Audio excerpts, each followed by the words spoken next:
नाथ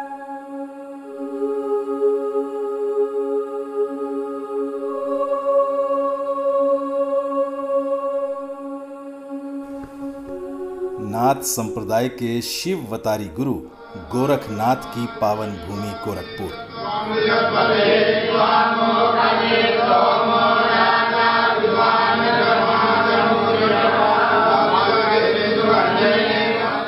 यह पूर्वी उत्तर प्रदेश का नेपाल से सटा तराई का इलाका है। विभिन्न नदियों और सुंदर घने वनों से घिरा हुआ यह भूभाग आने वाले समय में इको टूरिज्म की दृष्टि से प्रदेश के नक्शे पर चमकने को तैयार है।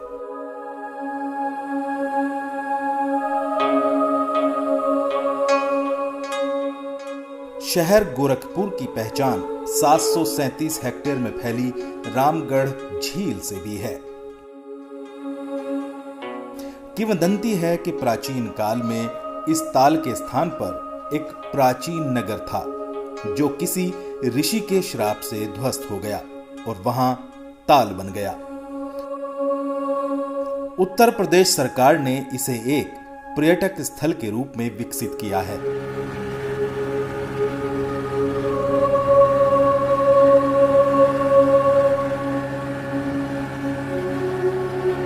नौका विहार और लाइट एंड साउंड का कार्यक्रम यहां के प्रमुख आकर्षण हैं। रामगढ़ झील उत्तर प्रदेश का पहला अधिसूचित वेटलैंड है जिसे रामसर साइट्स की सूची में शामिल किए जाने का प्रस्ताव है। उत्तर प्रदेश सरकार के द्वारा पर्यटकों को आकर्षित करने और इको टूरिज्म को बढ़ावा देने के लिए 75 करोड़ की लागत से एक इंटरनेशनल वाटर स्पोर्ट्स कॉम्प्लेक्स भी निर्मित किया जा रहा है। हर शाम बड़ी संख्या में लोग यहां प्रकृति का आनंद लेने के लिए आते हैं। रात को तो इसकी छटा देखने लायक होती है।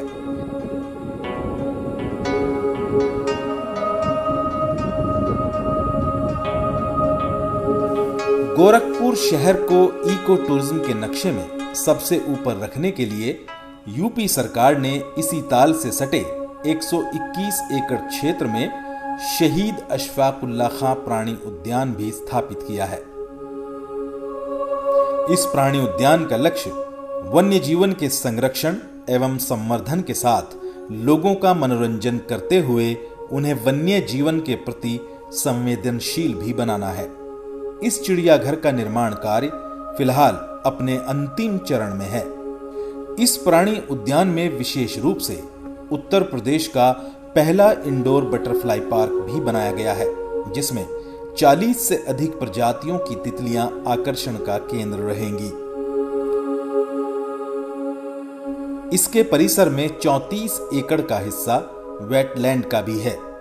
ये प्रदेश का इकलौता चिड़ियाघर है जिसके पास हरे भरे विभिन्न प्रजातियों के युवा पेड़ों और जलीय वनस्पतियों से भरा हुआ अपना वेटलैंड है। हर वर्ष जब तापमान गिरने लगता है तो बड़ी संख्या में प्रवासी पक्षी आते हैं। शहर के पूर्वी छोर पर गोरखपुर कुशीनगर राजमार्ग पर स्थित यह वनाच्छादित भूभाग कुसमही जंगल कहलाता है। इसका कुल क्षेत्र 2000 हेक्टेयर है और इसमें विभिन्न प्रजाति की वनस्पतियां और सागौन के पेड़ हैं। इसी जंगल के 50 हेक्टेयर के भाग में यूपी सरकार ने सिटी फॉरेस्ट योजना की घोषणा की है। इस आधुनिक परियोजना में इको फ्रेंडली सुरम्य वातावरण उपलब्ध कराया जाएगा जिसमें नॉलेज पार्क, एडवेंचर गेम्स की व्यवस्था के साथ ही साइकिलिंग ट्रैक का निर्माण भी किया जाएगा। इसी जंगल के मध्य भाग में स्थित बुढ़िया माता के सिद्ध मंदिर में आप सड़क से 900 मीटर पैदल चलकर पहुंच सकते हैं। माना जाता है कि माता के दरबार में सबकी मन्नतें पूरी हो जाती हैं। नवरात्रि में नेपाल और बिहार से बड़ी संख्या में श्रद्धालु यहां दर्शन करने आते हैं और विभिन्न धार्मिक अनुष्ठान करते हैं।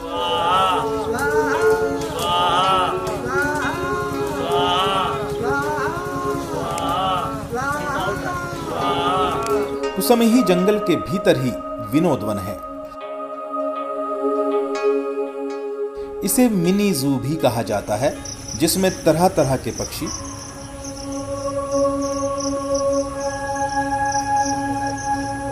सर्प,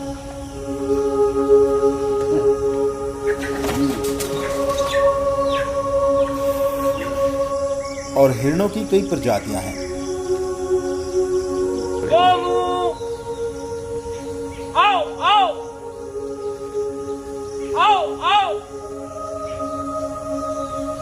ये शहर के लोगों के लिए हमेशा आकर्षण का केंद्र रहा है। इस परिसर से सटे वन विभाग का एक गेस्ट हाउस भी है, जिसका बहुत बेहतर रखरखाव किया जाता है।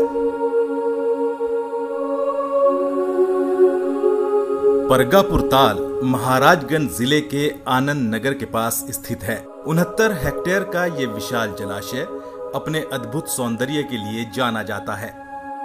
इसका अद्भुत विस्तार इसे अपने आप में अलग बनाता है। परगापुर ताल को उत्तर प्रदेश सरकार कछुओं और मगरमच्छों के प्रजनन एवं संरक्षण केंद्र के रूप में विकसित करने और इसका सुंदरीकरण करने जा रही है।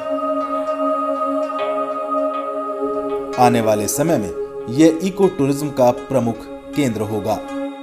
चारों तरफ से सघन वनों से घिरे होने के कारण वन रक्षक वन संपदा की रक्षा करने के लिए इस ताल में सघन पेट्रोलिंग भी करते हैं। यह गोरखपुर शहर से लगभग 51 किलोमीटर की दूरी पर स्थित है।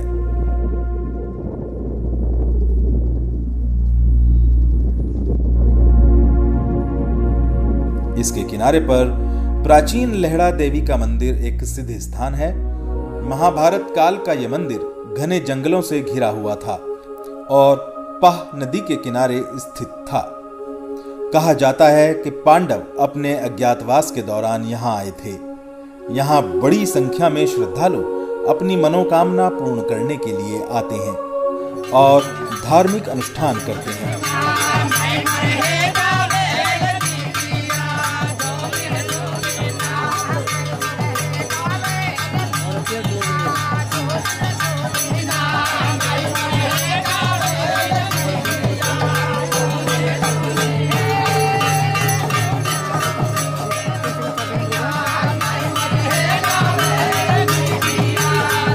इसका प्राचीन नाम अद्रौना देवी मंदिर था।